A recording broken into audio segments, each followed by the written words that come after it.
recording. Okay, and now I've got to turn off my Facebook. And now share screen. There we go. Can you see my screen now? Yep. There we go. All right. Thanks for joining us today, everyone. Sorry about last week. I had a pretty bad cold, still getting over it a little bit. I'm better. So, and I didn't want my voice to go in and out. I could let Debbie do it all, but I like to be here. So, so today back, about attracting new business. This is a topic every day. I'm on the phone with several agents about how to get new business, what to get new business. And some of you, when I talk to you several times over years, they're always waiting for something different. Like, what is there? Something else? Something else?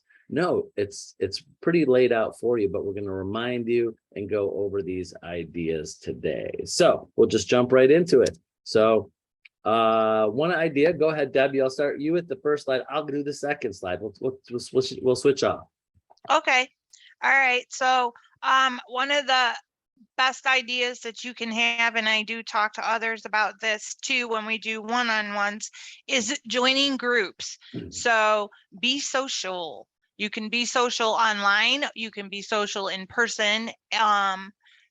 So you have a couple different ways to do things. And online, you can join Facebook groups. You can join LinkedIn groups. You can join Instagram groups. Look for groups that will strengthen your relationships with the key people in your industry. So talking to others always helps get different ideas about things. So if you're joining groups that have to do with maybe your interest is investing, join an investor group. They have a lot of them out there. Maybe you're a new agent, join a new agent group. Or maybe it's something along the lines of being in person. So in your neighborhood, do you have a gardening group? Do you have a quilting group if you're a ladies? These things, you do want to join these groups not only to be social with other, but so because you're talking about things casually, right? And as you're casually talking to people about things, you're talking about real estate and stuff. It always comes up. We're in the media. We're in the media. So exactly. So many times I talk to people, someone asks me a question and someone else starts piping up, or they hear things. And next thing you know, a couple people over like, hey, I heard you say that, what do I'm going through this or that. So in this picture, you could join a Star Wars group. Exactly. But go to your town meetings if you live in a small area or even a larger area, because at the town meetings, you're going to meet other people who are professionals too, and you can talk to them. Always have your business cards on hand so that you can just hand them out.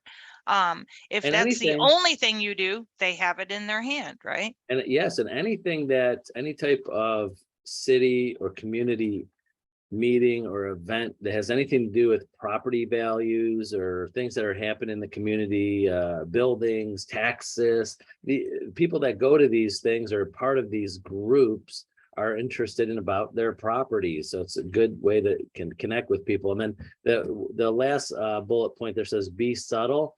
I like being subtle, but don't be secret. You can be subtle, but subtle doesn't mean never tell anybody you're in real estate. You got to make sure that everybody knows you're in real estate and you're the real estate expert of where you are, just in case anybody needs you to that. Yeah. So and being subtle, the reason why I put that on there is because just wear swag. Right? Wear a shirt that has Century 21 on it. Wear a baseball cap that has Century 21 on it. They have stuff for the dogs. Charlotte wears her Century 21 scarf. I know a couple agents that have utilized swag for their animals, and when they're out walking and going to different things and stuff, they outfit them with Century 21 gear, and it creates conversation.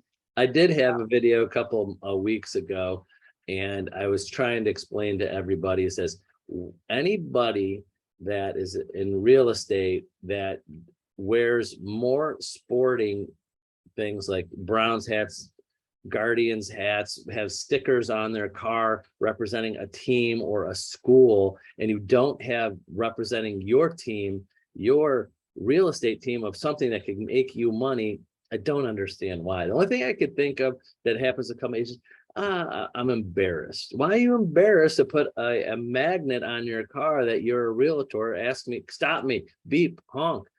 Ask me a question about real estate when you have all plastered all over your car, you're a Browns fan. I don't understand, but that's just me.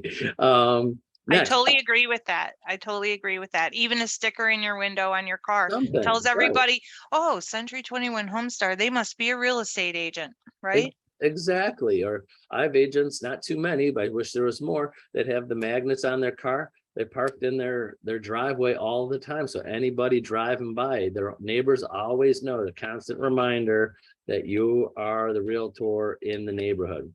But some specialized areas that you could concentrate on is property types, client types, your experience or expertise. Property types could be a certain price range. It could be, not too many vacation homes here, or investment properties. You could be a luxury property. Here at Century 21, we have on our university to get designations for different types of properties. You want to be seniors, over 55, new first-time home buyers. There's all different kinds of types of properties or people buying, and that's what kind of client types. I kind of jumped into that already. Just your seniors, retirees, downsizing, first-time home buyers, things like that.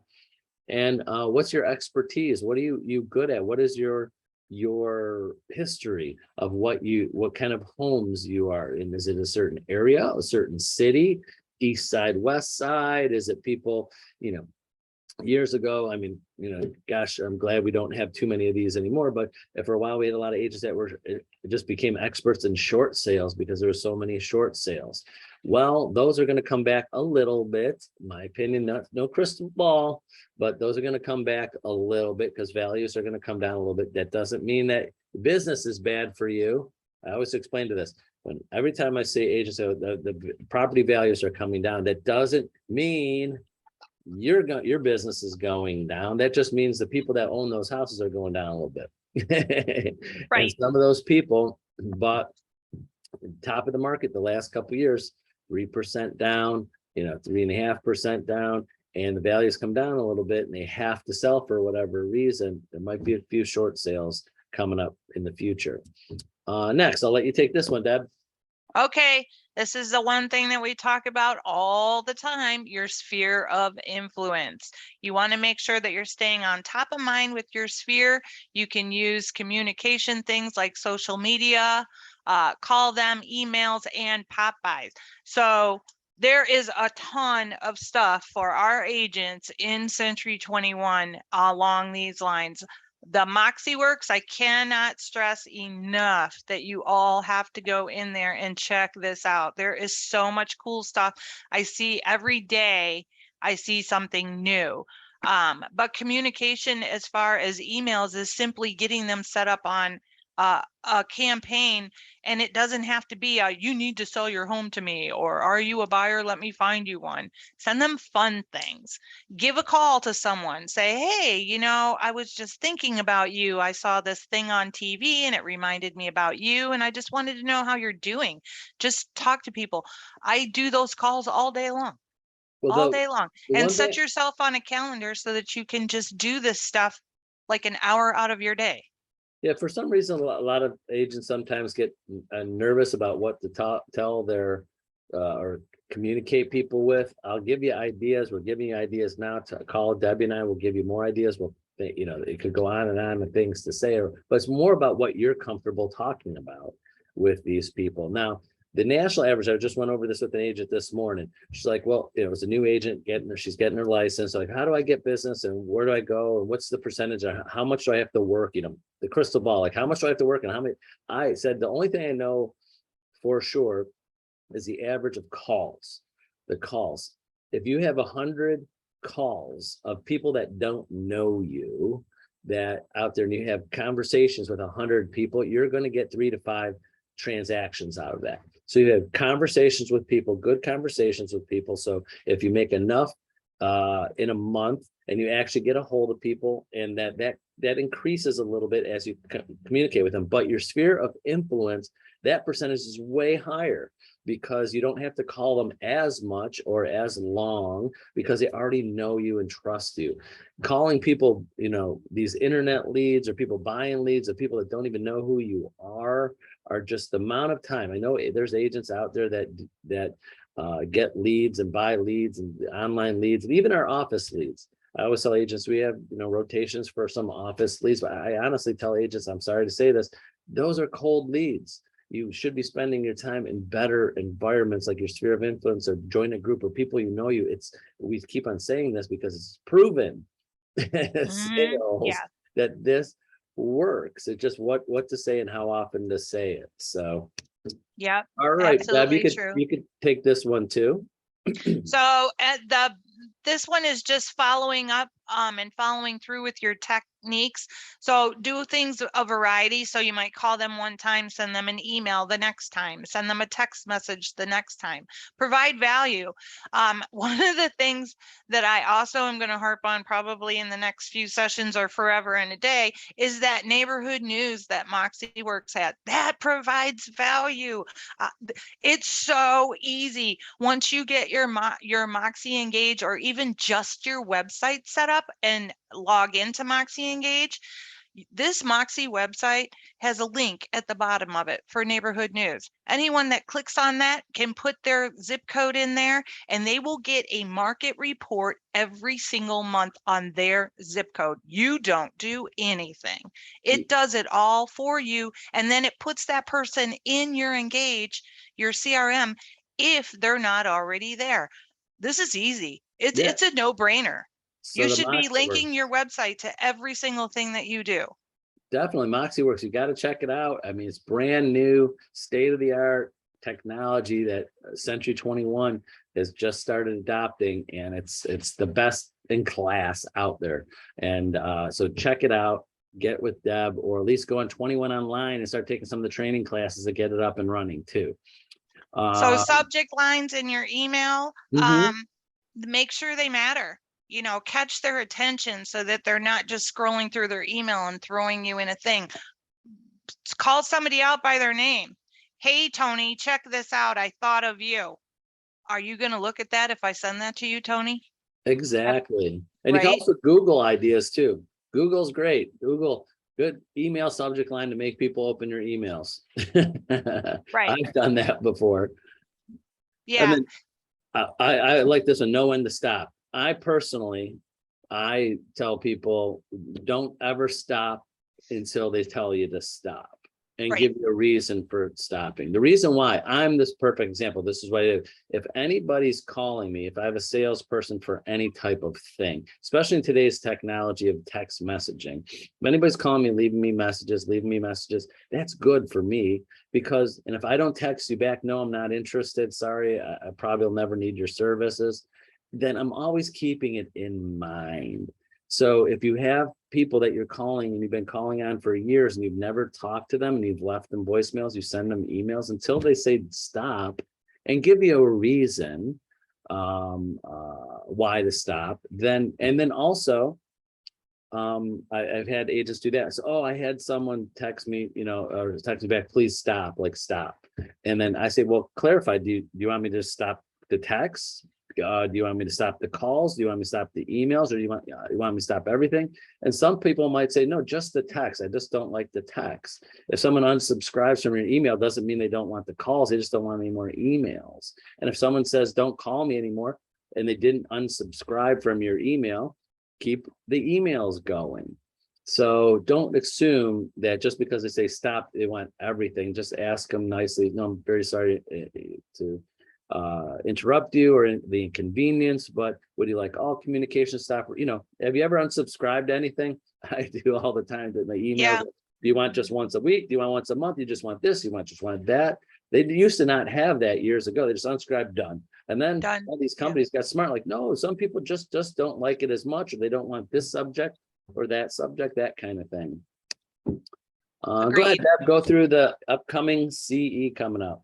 Okay, so this morning was Hesh's for credit scoring. So if you didn't get into that one, you missed it. But core law's coming up on the 13th. This is the one that was redone from the 5th because the 5th was actually a holiday. So Mike Ferrante is doing the core law on October 15th. November 2nd is your other core. That's your core ethics. And that's going to be also done by Mike Ferrante. That one of these is an in-person class. That one, I think, was he just did, I think a week or two ago. Oh, the in-person class is gone now? That was at Okay. the board. All right. Yep. So. And then we have Hesh again on November 3rd, and he's going to be doing misunderstandings between mortgage and real estate. So if you have not done any classes with either one of these people, you're missing out. They're Yep. great teachers. Great Definitely. teachers. And last. And they're free. Right. You can't miss free. Okay, so I have a parting thought. I didn't put my little Popeye suggestion on there, but I'm going to tell you about the Popeye suggestion. So you could take a package of popcorn and put your label on there, and you can put it in your bag and just put, just popping by. I'm never too busy for your family and friends. Make it fun. Everything that's fun, you know, people love. So it's not all Exactly. about the biz. And But our parting thought is luck occurs when preparation meets opportunity. It's all about you guys. This is your business. Prepare, and the opportunity will arise and you will be successful. right. And so many times agents think, especially when getting into the business, I feel like if you're opening up for business, you're not on the main street, you're like a couple streets over, you have no sign, and you just let everybody know the first day you're open for business, whatever business it is, and think people are going to come. That's not how real estate works. You got to keep on, just like any other business, you either got to be advertise, you got to bring in new customers, and the more you do it increases your chance of getting lucky, I always say. Right. Yeah. You can't win without playing. Then just because you get your license doesn't mean you're playing. You're sitting on the bench. Like, you got a uniform, get the sports analogy, you're sitting on the bench, you got to get in the game, and it's a contact sport. You got to contact people, you got to talk to people. There's it's been going around for years in real estate that they think that some agents think, usually the agents are not at the level they want to be, thinking that the successful agents are doing something different, that they're lucky, that they've gotten something where they just, the business keeps on just coming in, and they're not doing anything. No, they're doing these things. They're doing these things. Right. And the luck occurs when you're on the phone talking to somebody. That's your luck. If you don't know, you can go on Mike Ferrante's YouTube channel and watch the video about Ian Jones. He's our latest protege and he's on fire, but it was all luck because he took an internet lead and ran with it. Right. And you never know. You got to look under every stone, so to say. Yeah. Well, that's it for today, everybody. Thanks for joining us. Let's see. I will stop sharing my screen and I will stop live stream right now. So thank you for joining us on Facebook. If you're watching, thanks for watching. Remember, reach out to Debbie or myself if you ever need anything. We're happy to go more in detail. So have a good Thursday. Bye-bye, everybody. Bye-bye.